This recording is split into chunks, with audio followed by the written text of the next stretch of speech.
If you are reading these words right now, something in your field already knows what I'm about to say, and it's not the thinking part of you.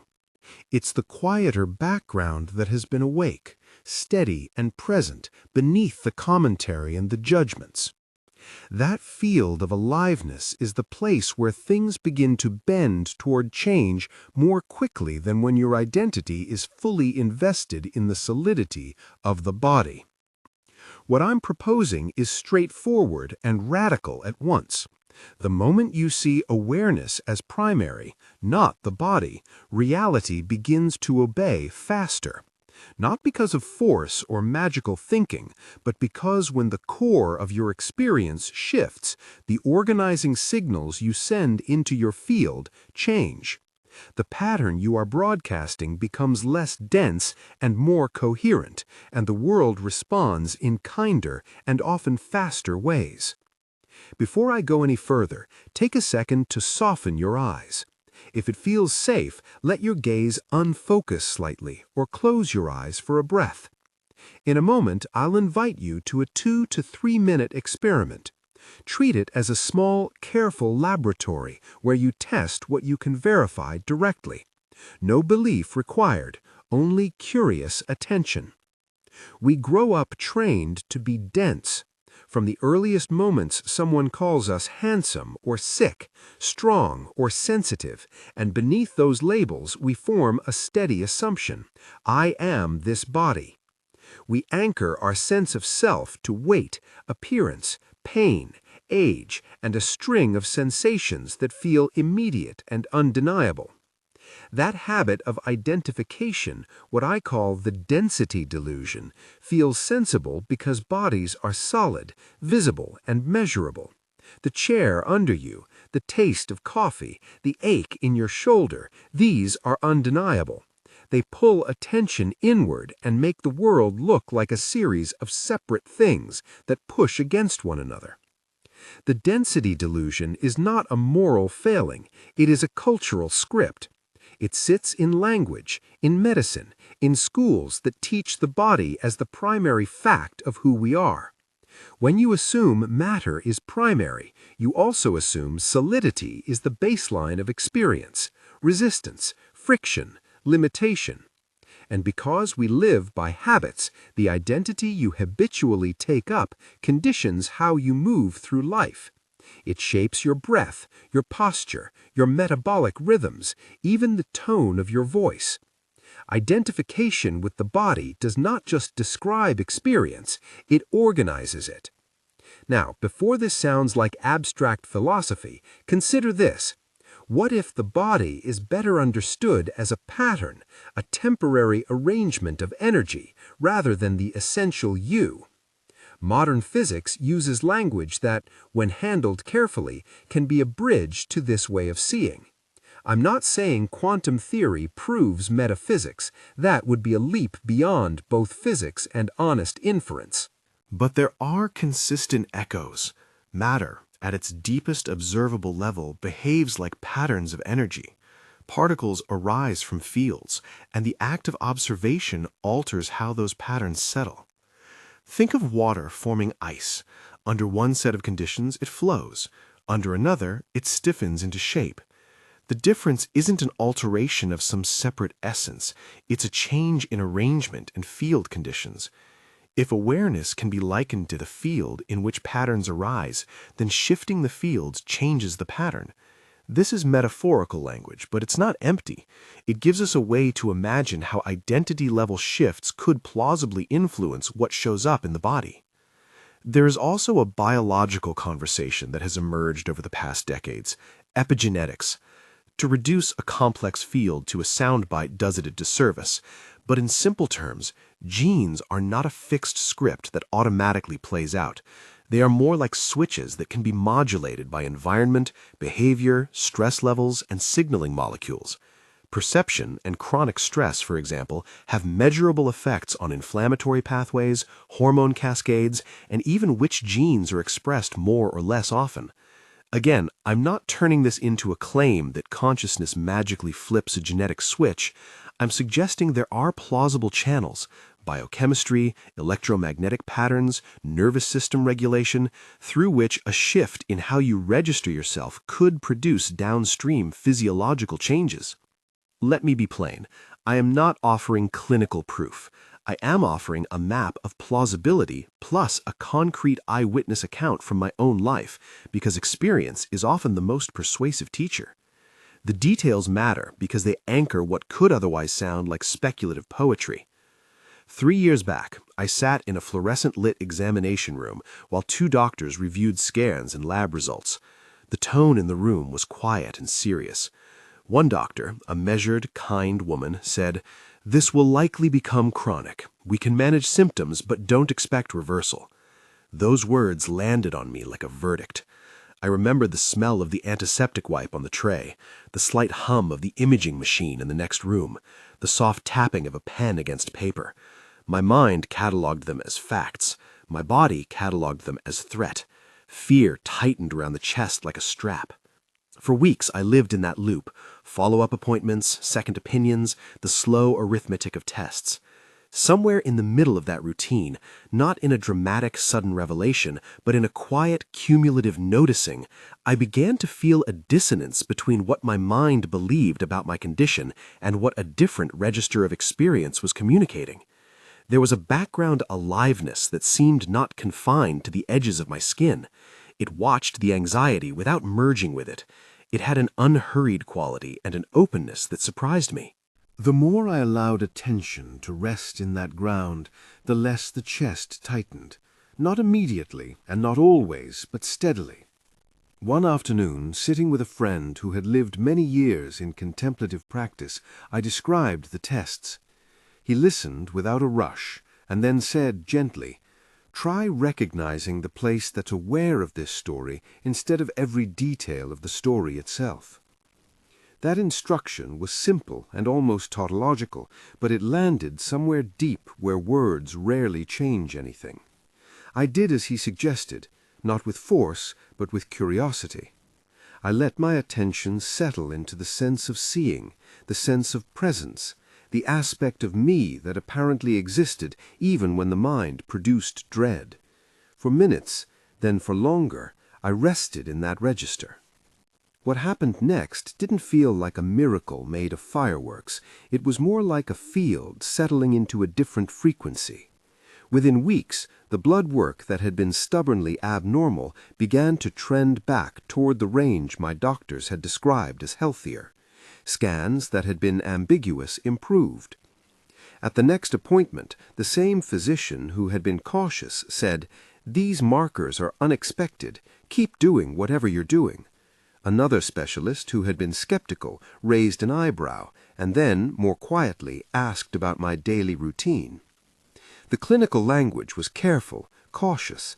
The doctors did not attribute the change to a metaphysical intervention. They called it unusual and said more research would be needed to understand why it reversed. I tell you this with humility because I know how easy it is to hear testimony and translate it into instruction. Do this and you will get the same result. I've watched that trap pull earnest seekers into shame when outcomes differ. This was one person's pathway with a constellation of variables: lifestyle adjustments, rest, medication changes under supervision, therapy, and an identity shift that reoriented my attention. I'm not saying the identity shift alone caused the change. What I am saying is that recognizing awareness as primary reconfigured how I moved in the field and how my body responded. What might an identity shift actually alter? Imagine your nervous system as a radio receiver. When you broadcast a signal of tension, fear, and identification with constriction, your physiology aligns. Cortisol is higher. Muscles remain subtly contracted. Digestion slows. Immune signaling patterns tilt toward inflammation. If you begin to recognize yourself as the broader field that notices those sensations, a steadier, more spacious awareness, the broadcast changes. The nervous system downregulates. Heart rate variability improves.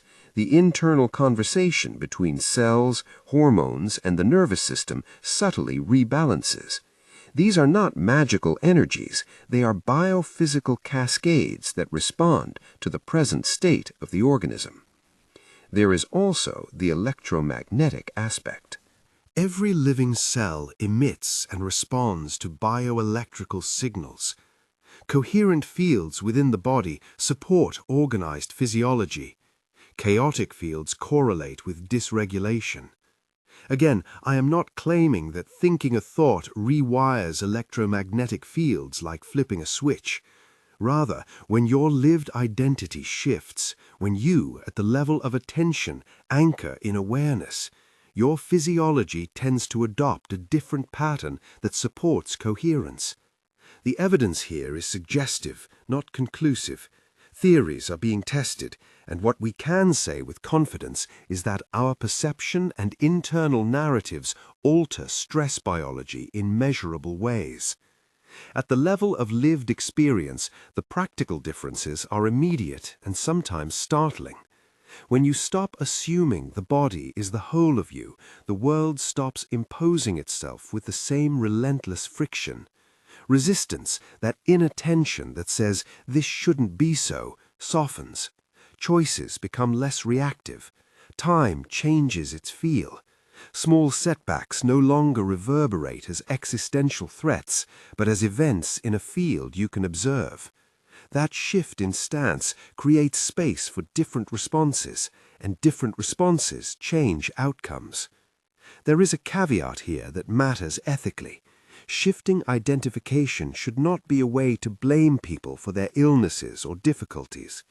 Saying awareness first makes things change is not an accusation that those who don't improve lack faith, discipline, or moral worth. Factors like genetics, access to care, social environment, and trauma histories play enormous roles in how bodies and lives unfold. The invitation I offer is to experiment from curiosity and compassion, not to admonish. Which brings us back to experiment. You don't have to take my word for any of this. Notice is the method. So before we go deeper into mechanisms and stories, let's do the 2 to 3 minute test I mentioned earlier. This is the first CTA. If this message is resonating, stay with me and try this brief practice now. No belief required, only a willingness to look where your attention already is. Find a comfortable seat. Soften your eyes if you're looking at the screen, or close them gently if that feels safer. Allow your breath to come in its own rhythm. For the first 30 seconds, simply notice sensation, the posture of your shoulders, any pressure where your body meets the chair, the quality of sound in the room. Then, without trying to change anything, shift attention to the noticing itself, the fact that you are aware of these sensations. See if you can touch that background that is aware rather than the sensations themselves. If a thought arises, who am I supposed to be aware of this? Notice the thought and let it float by like a cloud. Return attention to the sense of being aware. You might notice that this awareness does not have a fixed boundary like the skin. It notices the chair and the sound and the thought, but it's not exactly located at the throat or the chest. Stay with that open sense for about a minute. After a minute, bring a gentle question into the field. Am I this body, or is this body within me? Don't demand an answer. Allow the question to sit as a probe. See whether the question changes quality of attention. Often there is a subtle loosening around contraction points. The jaw unclenches. The chest lifts a fraction. The tempo of breathing eases.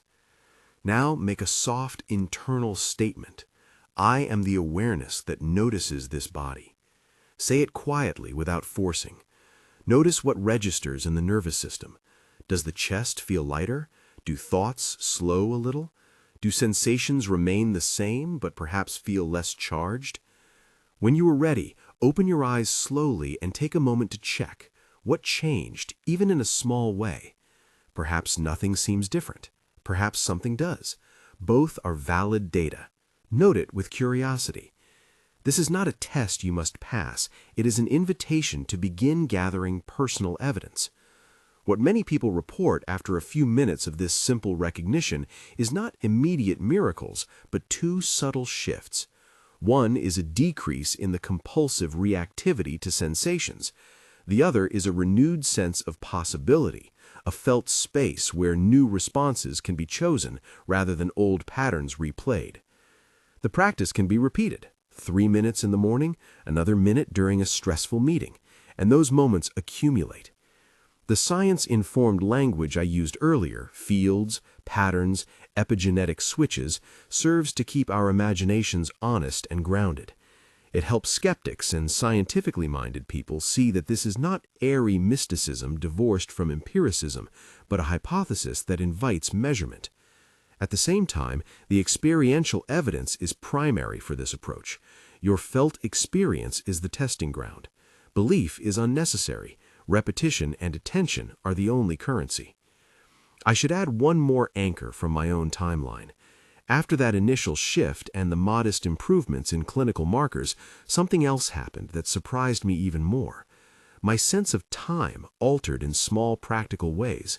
Opportunities that once felt like rare exceptions, a chance conversation that led to helpful treatment, a payment arriving precisely when bills were due, started to occur with a frequency that stretched coincidence into pattern. Colleagues noticed that I seemed less frantic and more present.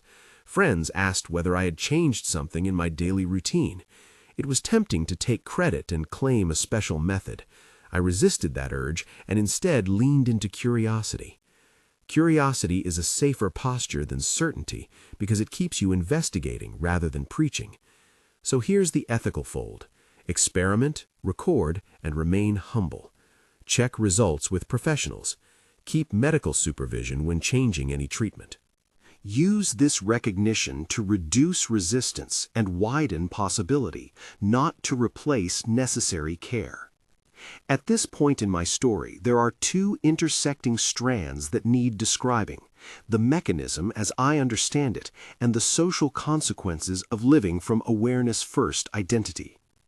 The mechanism requires careful language because it straddles physiology and philosophy. The social consequences, how relationships and time respond, are less technical but no less profound. Mechanistically, imagine three interconnected flows: attention, signaling, and expression. Attention is the pattern you habitually inhabit: dense, contracted, or open and allowing. Signaling is the cascade of neural and hormonal messages that follow from that pattern.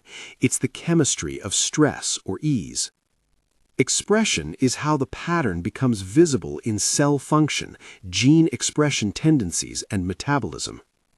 A sustained shift in attention from body as self to awareness as self tilts signaling toward coherence. That coherence makes it more likely that the body can repair, reorganize, or calibrate.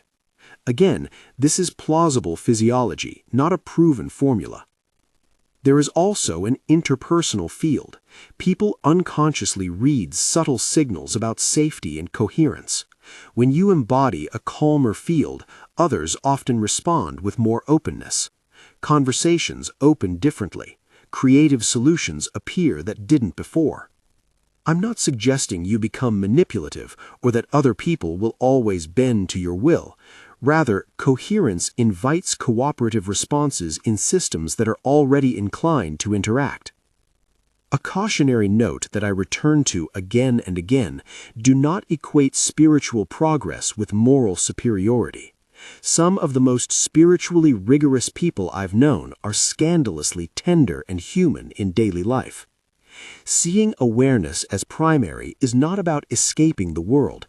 It's about engaging it with a cleaner instrument. You become present without being swallowed by reactivity.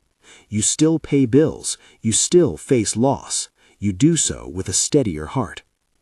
At this point, you might be wondering how to translate the recognition into something practical when life gets messy. One way is to set small, consistent checkpoints. I recommend 3 daily cues: first thing in the morning, mid-afternoon pause, and bedtime reflection. Each check-in is brief. Notice sensations, notice the knower, make the soft declaration, I am the awareness that notices, and then act from that steadier place. These customs are neither ritual nor superstition. They are training for attention that over time becomes habitual. I also want to speak to the emotional texture of making this shift. For many people, loosening identity from the body brings relief and grief at once. Relief because the self is no longer pinned to every ache and insult. Grief because attachment to identity has served survival functions. Loosening it can stir old wound material that needs compassion and care. This is why I encourage companion practices, therapy, supportive community, and medical consultation when appropriate. Now, before the next stretch of the map, where I will describe more stories and practical ways people integrate this shift into finances, relationships, and decision-making, let's anchor the experiential again. Returning to the 2 to 3 minute experiment is how you gather evidence for yourself. If you have just tried it, stay with that observation. Notice whether the field feels slightly different than it did when you first opened these words. Keep a small journal if you like. What changed? When did it change? What else was happening in your life that could have contributed? When I tracked my own changes, patterns emerged that surprised me. Small practices predicted softer physiological responses. Decreased reactivity predicted better sleep. Better sleep predicted clearer choices. The identity shift did not exist in isolation. It was part of a system that includes attention, lifestyle, medicine, relationships, and context. But within that system, the moment I began to prefer awareness as primary, several threads accelerated. One of the more curious outcomes was how quickly synchronicities began to show up, not as magical events divorced from cause, but as plausible emergent properties of living from a different field. Meetings arranged themselves differently. People called at precisely the right time, and opportunities aligned in ways that felt less like luck and more like resonance. Skeptics will say this is confirmation bias, that we notice the hits and forget the misses. That's a fair critique. Our minds are masters at storytelling. But even accounting for bias, the felt quality of life changed toward fluidity. I tell you this not to impress, but to describe. There is a practical shift in how time stretches. When your attention is less contracted, you experience moments as less confining and more generative. Choices are not made out of panic, but from a lighter, more spacious palette. That shift can alter outcomes because the decisions that flow from it differ, not always grandly, but often subtly and cumulatively. At the end of that initial period in my life, after the surprise in the lab results and the softer tempo of daily living, I reached a point of tension that I want to leave here for you to hold. I had evidence that something in me had changed in a way that mattered clinically, socially, and internally. My doctors were intrigued but cautious. My friends were curious. My own confidence in the map, the claim that awareness first accelerates reorganization, had grown, but so had my humility about how and why it worked. There were unanswered questions that felt urgent. How exactly does attention alter the electromagnetic and biochemical conversations in the body? How much of the change was lifestyle? How much was placebo, which itself is a real embodied phenomenon worth studying?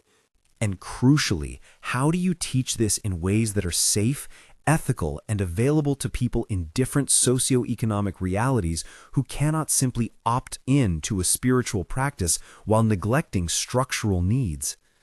These tensions are not obstacles to the work. They are signposts that the territory is complex, demanding both curiosity and rigor. In the next section, I will lay out a clearer map of mechanisms, offer more testimonies from people who have practiced this recognition over years, and give a practical protocol for integrating the recognition into daily life without losing sight of medical and psychosocial realities. For now, hold what you noticed in the short experiment. Let it be data. Let it be a seed. Let it be a place you return to again and again with the openness of a scientist and the tenderness of a friend. Let's now make the mechanism a little less abstract and a little more usable. The map and the trail markers, not the promise of a treasure chest. First, 3 short stories that illuminate how this shift has shown up in other lives. Then a clearer practical protocol for integrating the recognition into daily life. And finally, a closing practice you can use tonight. A woman I know professionally, Lena, worked in a high-stress caregiving job. She was exhausted, had recurring migraines, and a physician had prescribed a regimen of preventative medication. She did the medicine, adjusted sleep, and tried physical therapy, but the headaches persisted and the work kept eroding her margin for recovery. When she began meeting with a small group that practiced the recognition I described, her initial impulse was skepticism. She reported back honestly, the first weeks were mostly frustrating, but she kept a simple log, headache intensity on a 0 to 10 scale, sleep hours, and a note about whether she had spent 5 minutes noticing awareness that day. After 3 weeks, she noticed 2 things. The headaches became less volatile, not gone, but less eruptive, and when a headache did come, she could respond to it with less panic. Her physician later reduced medication dosage under supervision because the pattern of severe flare-ups diminished. Was the recognition the only cause? No. Was it implicated in a measurable change in her lived experience and care plan? Yes. What Lena valued most was not a miraculous cure, but regained agency. She could meet pain with steadier attention and choose a calmer response, and that choice affected her downstream biology and behavior. Another person, Kari, had struggled with career stagnation. Opportunities either evaporated or felt out of reach. When she began to practice anchoring in awareness, she noticed a subtle shift in how she prepared for conversations and interviews. She was the same person on paper, but present in a way that made her communication clearer and less glazed by anxious projection. Over months, she found that conversations led to different doors opening. Again, causation is messy. She updated her resume, networked more, and applied to roles that matched her values. The recognition practice didn't replace effort, it changed the quality of the effort. She reported feeling less like a broken applicant and more like someone with a field that invited collaboration. Finally, a simple archetype: children. Watch a toddler wholly absorbed in play. Their awareness is not invested in the narrative of lack, in the identity of "I am tired" or "I am small." They move with curiosity. Bodily limits are acknowledged, but not mistaken for existential identity. This is not a prescription to be childlike in every way. It's a reminder that a mode of open, ungrasping awareness is accessible and precedes learned contraction. Many people who practice recognition speak of reclaiming a childlike quality of attention, vividness without the heavy overlay of habitual story. What connects these vignettes is not miraculous exceptionality, but a consistent logic. When attention alters, the downstream field changes. That field includes nervous system tone, hormonal milieu, and interpersonal signals. Those changes alter possibilities because systems respond differently to different input. Now for the protocol, a practical, sustainable architecture you can experiment with for a week. The goal is to create a reliable training for attention that is neither strenuous nor spiritualized into moral guilt. It's scientific in method, observe, record, repeat, and human in posture, curiosity, kindness. Week-long protocol, a practical map. Foundational promises. This protocol is an invitation to observe whether shifting habitual attention correlates with measurable changes in your felt life. It does not promise cures or guaranteed outcomes. If you have medical conditions, discuss adjustments with your clinician. Daily structure. Morning anchor, 3 to 5 minutes. As soon as you are able after waking, sit or lie comfortably. Soften the eyes or close them. Allow the breath to settle. Spend 1 minute noticing sensations, the contact points with the bed or chair, the temperature of air in the nostrils, the tone of the body. Then spend the next 1 to 2 minutes shifting attention from the sensations to the awareness noticing them. Do not try to remove sensations. Simply note the difference between content, what shows up, and container, the knowing presence. End with a gentle internal statement, I am the awareness noticing this body. Keep it light and true. Do not force conviction. Midday micro-check, 1 minute. Set a gentle cue on your phone or attach the check to a habitual action, a coffee, a bathroom break. Pause for 30 to 60 seconds and notice, what is happening in the body? Where is attention? Place your attention in the knowing place rather than the content of stress. Breathe once or twice from that place and go back to the task. Think of this as recalibration, not an additional chore. Evening reflection, 3 to 5 minutes. Before sleep, review the day in a journal. Jot 3 data points. 1 moment when you noticed reactivity and what you did, 1 moment when you noticed thinking from awareness first, and 1 small outcome you observed. Sleep quality, a conversation, a physical symptom. Keep notes brief. Over several days, patterns begin to show. Micro practices you can fold into life. The soft eyes practice. When facing screens or conversation, allow peripheral vision to widen. Softening the gaze tends to relax sympathetic arousal. The pause to inquire. When you feel reactive, inwardly ask, where is the I that believes this story? The question is probing, not accusatory. The naming of sensation. When a strong sensation arises, name it quietly. Heat, tightness, aching. Naming reduces fusion.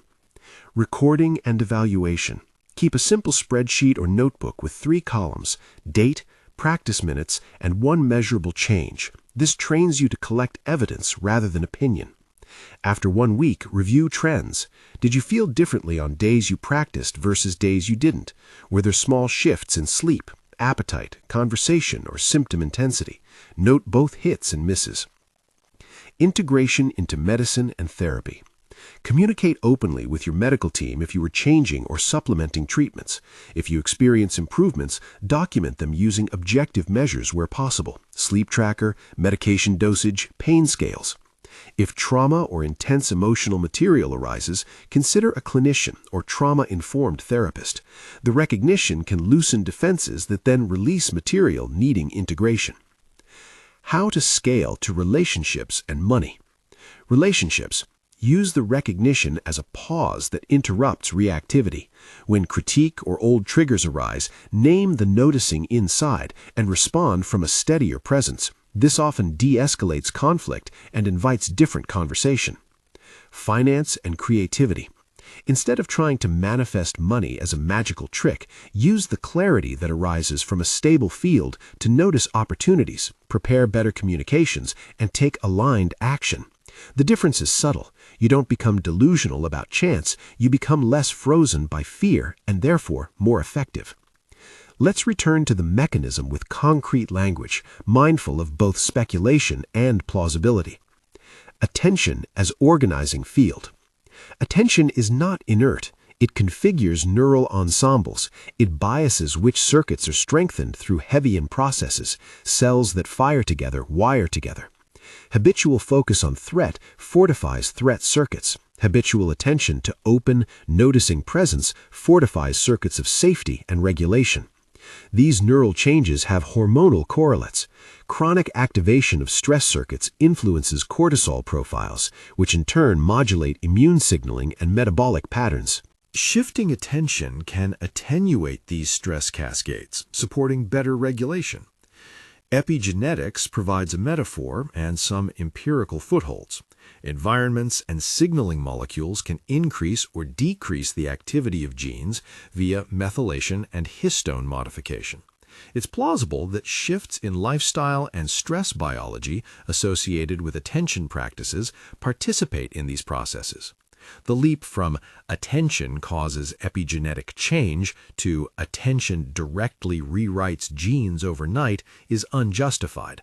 The more modest, evidence-friendly claim is that attention changes biology via known stress regulatory pathways which interact with gene expression.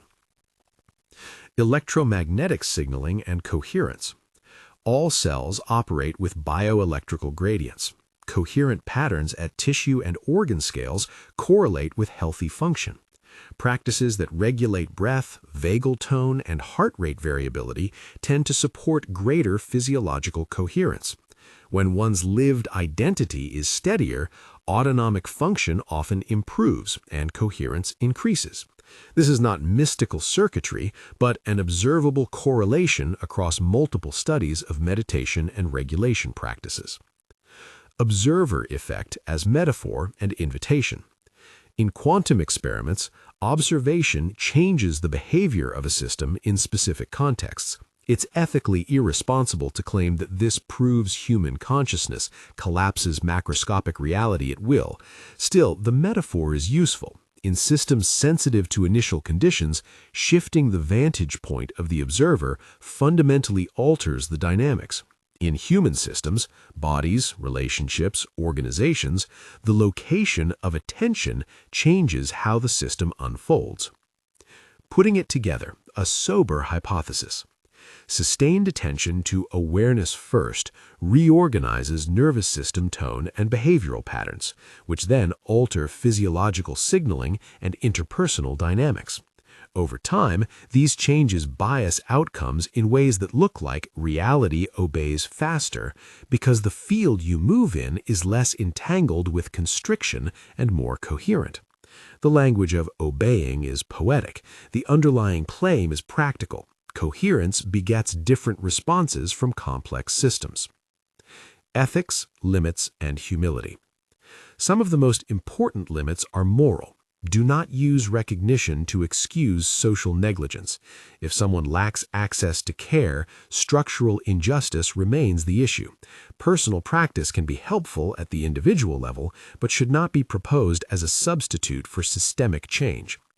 Be wary of spiritual bypassing, using non-duality as an avoidance strategy to not feel grief, anger, or the demands of life. The recognition I teach is not a shortcut to serenity at the cost of integrity. It is a way to meet reality with clarity so that you can act effectively and compassionately. Remember also that variability is real.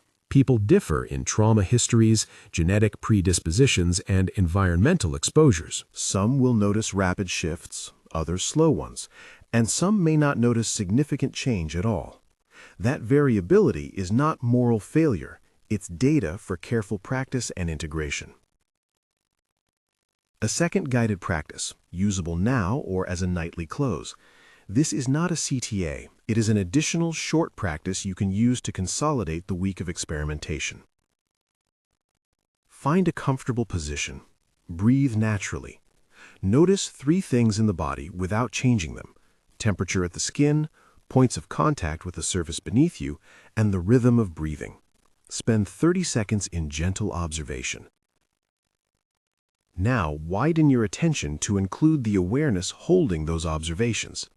See whether you can feel the difference between the content, the sensations, and the container, the knowing presence. Let any urge to fix or change the sensations relax. Rest in that distinction for 60 to 90 seconds. After resting there, bring to mind a small practical concern. An email you need to send, a call to make, or a conversation that feels difficult. Without elaborating a story about your identity, notice what the felt impulse is when you approach that task from the awareness place.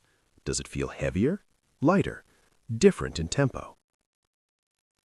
Respond from the steadier place rather than from reaction. If action is needed, plan one small step and then release it. Finish by making a soft internal statement. I am the awareness that notices this body and does what is needed. Let the sentence be an anchor, not a chain. Open your eyes when ready. Integration tools and common pitfalls. Avoid over-practicing to escape life. The intent is not dissociation, If detachment becomes avoidance, seek a teacher or therapist. Keep a small log. We humans are storytellers. Data helps us prevent mistaking narrative for reality. Use community. Practices stabilize when shared. A single supportive friend or small group can help sustain attention and check biases. Respect medical boundaries. If you are tapering medication or adjusting treatment, do it with professional guidance. A practical FAQ from years of working with seekers. How long until I notice anything? Some feel a shift in minutes. For most, it takes weeks of consistent micro-practice. Be patient and curious. Can I force this to happen faster? Forcing tightens the muscles you are trying to loosen. Allowness is the engine of this work. What if practice brings up trauma? Trauma can surface as you loosen identification. Seek trauma-informed support and proceed with compassionate pacing. Is this spiritual bypassing? It can be if used to avoid responsibility or feeling. Hold openness and accountability together. A note on language. When I say reality obeys faster, think of it as shorthand for the systems you participate in become more responsive to different inputs once your input shifts from constriction to coherence. It's a relational claim. The world is not a refuse pile you must force to order. It's a responsive web that will reorganize more rapidly when you participate from a field of steadier attention. Before we close, one more vignette to illustrate subtlety rather than spectacle. A teacher named Marcus had a long-term tendon injury that limited his ability to demonstrate certain movements. He did all the expected therapies and accepted a slower timeline. As he practiced awareness recovery, his pain intensity didn't vanish dramatically, but his approach to practice changed. He moved less defensively, allowed micro-movements without bracing, and took small steps in load progression he previously feared. Over months, his strength returned more steadily than anyone expected. The body did not flip overnight. The pattern of practice changed, and that slow change yielded different outcomes. Marcus often says, the moment was not a miracle so much as permission to move differently. Now, a closing practice and an invitation you can use several times a day. This is short, portable, and intended to be both a practice and an experiment. Closing practice. Sit comfortably. Allow the spine to be dignified but relaxed. Take one natural breath in and out. Bring attention to what is noticing, the field that knows. Place one hand lightly on your chest or thigh if that helps you ground. Inwardly say to yourself, slowly and without drama, I am the awareness that notices this body. Repeat it twice. Notice what, if anything, shifts in tone, tempo, or space. Let that shift be tiny. The tiniest change is still change. Carry that quality into the next action you take. If you have practiced with me for a week, keep a soft log, one sentence each day about any small shift you observed. After a week, compare day 1 to day 7. Use those differences as data. Share them with a trusted friend or practitioner if it helps you integrate. I close with a careful, humble invitation rather than a decree.